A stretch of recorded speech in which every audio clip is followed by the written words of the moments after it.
So let's go ahead and take a look at the parts module, just so that you know how to create a new part if you need. So these are the things that we're going to actually order. So click on materials and click on parts.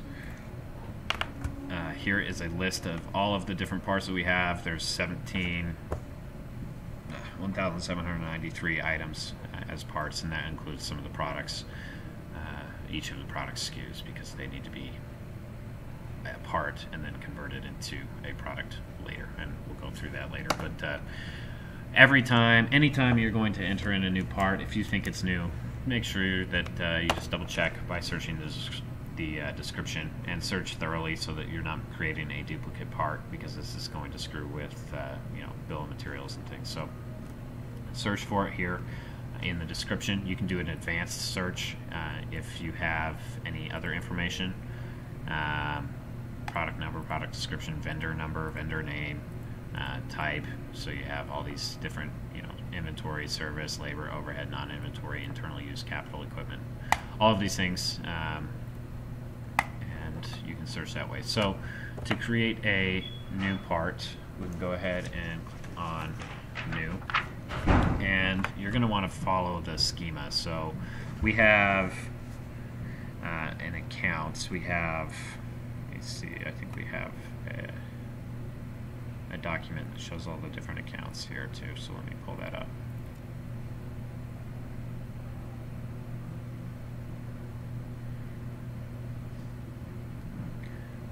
Possibly not, but I'll go through them right now. So we have consumables, which are mapped to the non-inventory account, which is CS. We have, I'm going to close this and just search through these.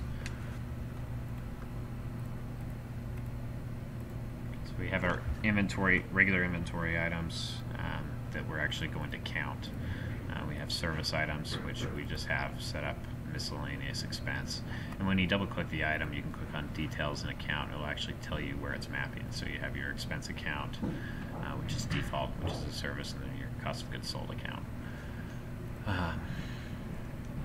We have a consumable tool.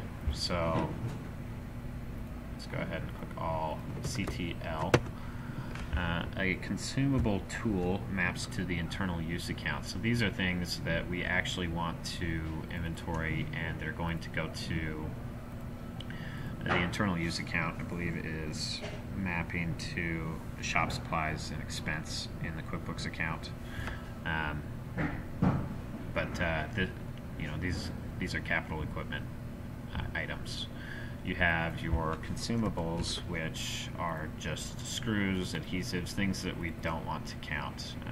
They're going to be a non-inventory item, so the cost is tracked, but these won't be included in the bill of materials for each item. We have our shipping, which starts with SH. Obviously, we have other parts with SH in them, but shipping could include items that have, shipping materials that are non-inventory. These are called non-inventory items. Then you have tool, so TL, which would map also to the, that might be redundant. So I think that's mapping to the capital equipment as well, but we don't have any TL items. Hardware. If we look at the account, this is coming in as items that we actually do want to track that are close to being a consumable item, but they're not. These are like leg plates right here. We have legs. So this is all the hardware for the units. We have glass items, GL. How I've categorized these is 1 through 5. These account for the TF essentials that we've used in the past, and then moving forward, we're always going to map it to the liner that it fits, because they're always going to match. So you have GL A2-CL. CL stands for clear. You're going to have SKUs GL A2 mirror or MR, or however you want to categorize these. But across the parts module, as you can see, you have your description, which is going to go over to the vendor so that they can know what the item is. The details you can track revisions right here, enter in the size and weight if you need to, especially if you're shipping this as a product. You probably don't need to do this for parts that are coming in. The accounts that it's mapping to, you have the different locations, like a default location, which is shop and stock.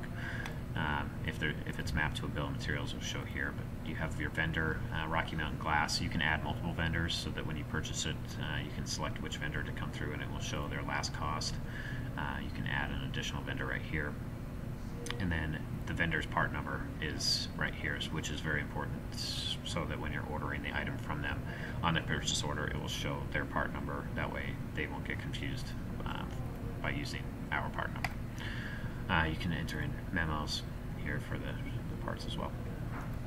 After GL, you have finish, which includes all of our finishes, and we also have our miscellaneous. So, say with the finish, if you double click this and take a look at it, the unit of measure we have set up as a roll, which is set up as a custom unit of measure.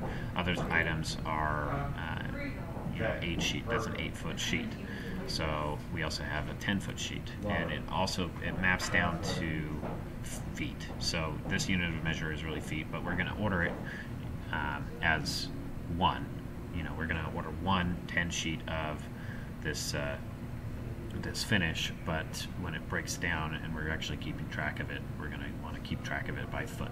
So when you use it, you're using a matter of feet. You can actually use a whole sheet, but that's how it's keeping track of that. So keep that in mind when you're building the bill of materials. So let's go ahead and create a new part. We're going to do a test part 1 or 01. This is a test part. If there's a UPC map to it, you can go ahead and do that, but obviously that's not something that we'll be doing in the future. Here's the type where you're going to want to actually map it to one of the accounts. So remember, an inventory item is your typical item that you're going to want to keep track of. You have your service. This isn't a service item. You can track labor and overhead if you like.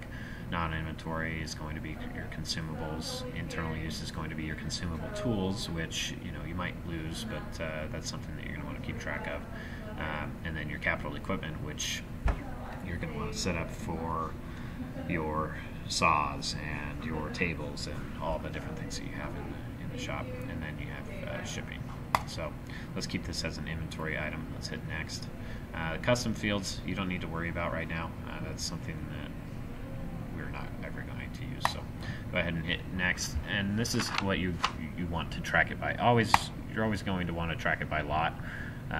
Revision level, that's something that you can decide whether or not you want to use it. Expiration date, we're not selling milk, so you're not going to need that. And then serial numbers, I don't think we're tracking anything by serial number. So go ahead and click on lot number and hit next. And if you want to set initial inventory counts for the item that you just created, you can click add inventory, select the location. It's going to be shop and the stock. And then, so if you look at the locations, just so you know, you have a receiving, a shipping, and a stock. And this is kind of the process that the product moves through throughout the work in progress. Once you start building it, it moves from stock to well, once you've built it, it moves from stock to shipping, and once you receive it, it goes from receiving, and once you actually pull it into inventory, it goes into shipping, or stock, sorry. So you can enter in the quantity, the unit of measure. It's only going to show up what you've set up the part to measure as, and then the unit cost, what did you buy it for each unit, and you can select the account to put this in.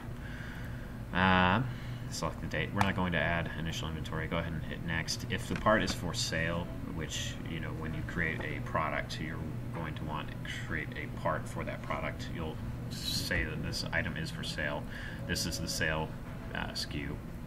This is the description that the customer is going to see. And this is the UPC for the part, and this is the I think the UMRP, or I think that's what you've moved to. But whatever the highest price is, you're going to enter it in here, because in the sales process you'll be able to discount down.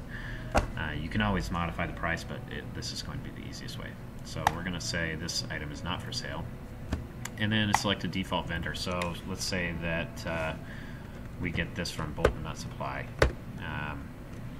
Their vendor part unit of measure you can change, and then the last cost that you bought it for was, say, $3.50.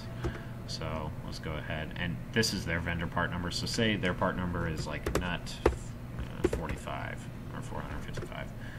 You're going to want to enter in right there, and you can edit that into the vendor module. But let's go ahead and just double check everything, make sure you entered it in correctly, and hit finish. So that's going to add a new part.